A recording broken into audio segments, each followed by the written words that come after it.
ฟังเพลงนางเฝ้าปิงเป็ดพี่น้องเพลงนี่ดังได้มามึงลาบก็จะเปิด ได้ ต ยิน ลอด ถูกฮะยอดวิว พอไป เนี่ย นางกินปิงแบ่อยู่สวรรค์นั่นก็เปิดตัวนี้แหละ ก็เลยเดี๋ยวนะตรงนี้เลยนะห่างอ่ะ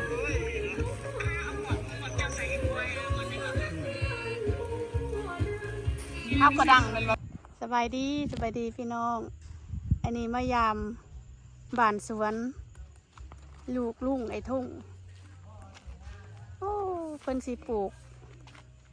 มันปลูกหยังเพิ่นและเพิ่นมาเฮ็ดบ้านสวนอยู่นี่ได้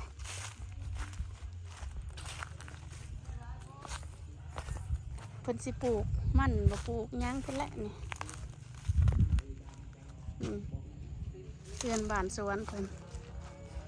อุดมสมบูรณ์ขนาด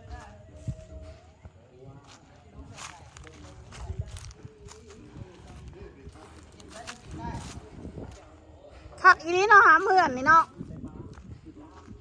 ที่ฝุ่นไปตึกป่าเอกบันนี้คักขนาดงามเด้ใหม่นี่เนาะกำลังเห็ดอยู่หัวตัวใหญ่แท้หนอกมันอะไรไงเด้มันเห็นหมูมันอยู่พุ่นมันงัวเจ้าซื้อไว้ได้จากตู้เลยเด่นฮะแหน่ว่าสิไปเบิ่งมืออื่นน่ะจักสิได้ไปหรือบ่วะอย่าแล้วเพิ่นได้จากตู้เลยเพิ่นอ่ะเพิ่นกำลังก่อสร้างว่าซั่นเพิ่นสิเฮ็ดลาบเป็ดได้สิกินมื้อนี้สินี่ยังหันหำสินงัวตะมึงบุญพุว้า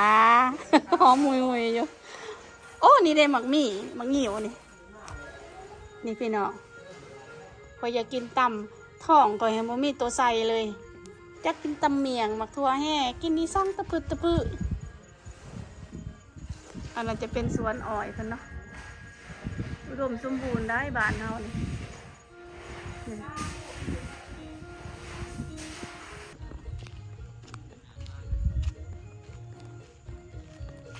แล้วบุญแล้วศิลแล้วก็หาเลาะบาทเลาะเมืองได้พี่น้องเอ้ยไปเบิ่งน้องป่าแล้วก็เพิ่นกำลังเฮ็ดบ้านสวนแต่ว่าขี่แต่บ้านออกมานี่กับ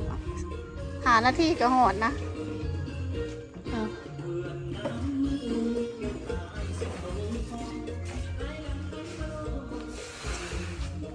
ไปเบิ่งน้องป่าเพิ่นก่อนป่าตึกเป็ด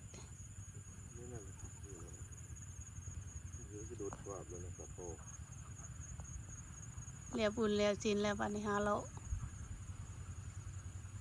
ขึ้นไปตึกน้องไงพุติฮะ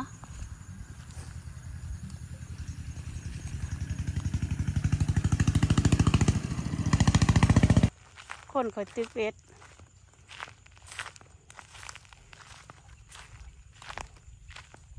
มีอยู่บ่ป่านะฮะคือบ่ไปตึกน้องไง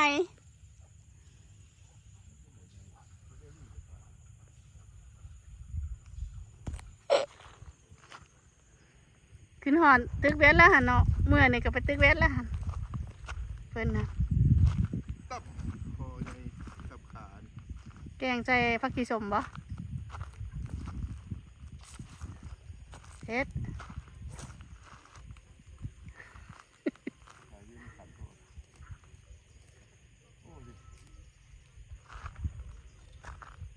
งามพันไก่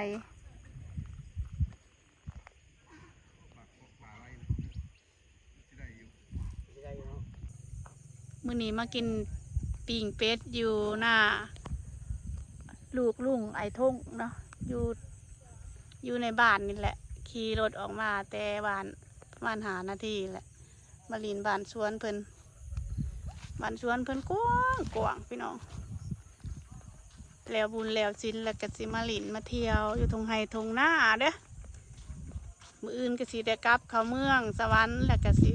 ไปปักเซ่แล้วก็สิกลับขึ้นเวียงเมื่อเลยแล้วบัดนี้เด้เจ้าของเพิ่นนี่เจ้าของฟาร์มเพิ่นนี่เด้อยากได้แนวไก่เมื่อเลี้ยงมีบ่ตัวน้อยวะอยากได้พันธุ์มันหนาแม่กระผู เพราะว่าไก่เพิ่นให้มีแต่ตัวน้อยๆเป็นแนวไก่ปลาหั่นนะ อันนั้นบ่ฟาร์มเพิ่นบ่นะฟาร์มไก่บ่แม่ไก่ ฟาร์มไก่บ่หั่นนะ นี่ไก่ ไปเบิ่งไปน้ำธรรมชาติแม่นบ่นี่ค่ะ ธรรมชาติอะไรนี่ โอ้ยปลาตัวไอ้ทงตึกเบ็ดคือสิถืออยู่น้องนี่ค่ะปล่อยลงแล้วบ่ค่ะยามน้ำร้ายหล่นบ่ เนี่ยบ่รถมันมีถอเนี่ย มีทอป่าบ่ออกเลยเนาะ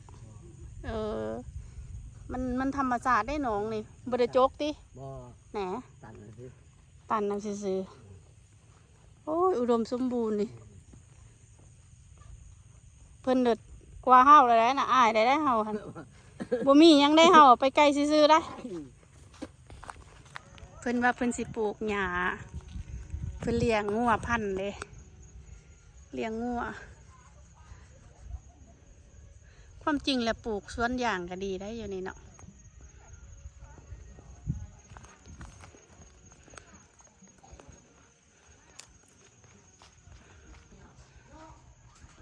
มุมสูงพี่น้อง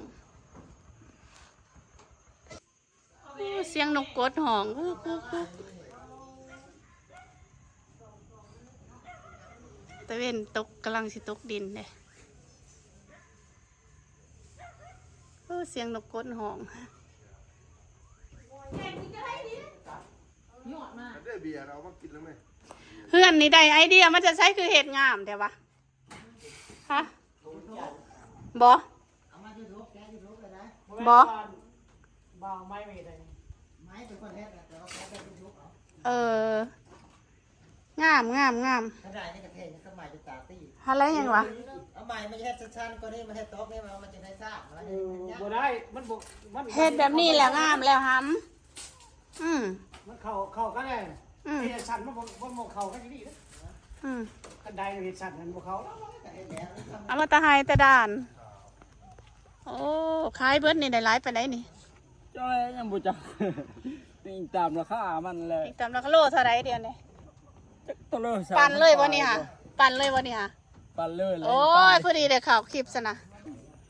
เพิ่นสิปั่นมันพี่น้อง นี่แหละ เป็นแกมาตะดงตะปาปะ มัน มันอันนี้เฮ็ดหวานกินบ่น้ำหวานเป็นไดบ่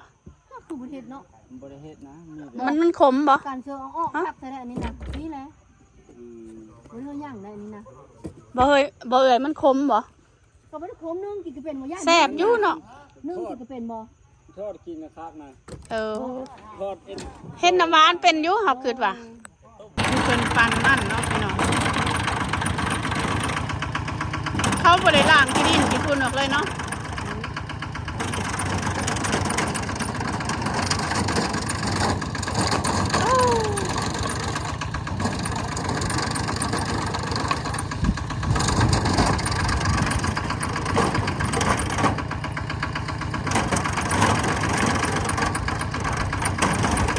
หน้าของมันเสียมักแสดงมาฟ้าเนาะ โอ้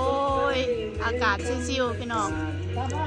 มื้อนี้เดือน3ออกมา10 คำบ่เดือน3ออกมา10 คำแล้ว เดือนกางามอยู่ได้บ่ทันได้เต็มโอ้ปิ้งเป็ดได้พี่น้องวันนี้เว้นนี่กินปลาวันนี้กินเป็ด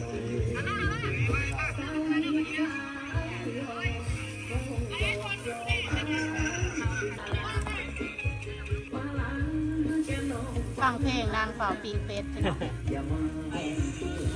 เพลงนี่ดังได้มามึงลาบก็จะเปิด ได้ ต ยิน ลอด ถูกฮะยอด ทุก วิว คน ดิ ไปนางกินปิ่งแบะอยู่สวรรค์นั่นก็เปิดตัวนี้แหละ ก็เลยเดี๋ยวนะตรงนี้เลยนะห่างอ่ะ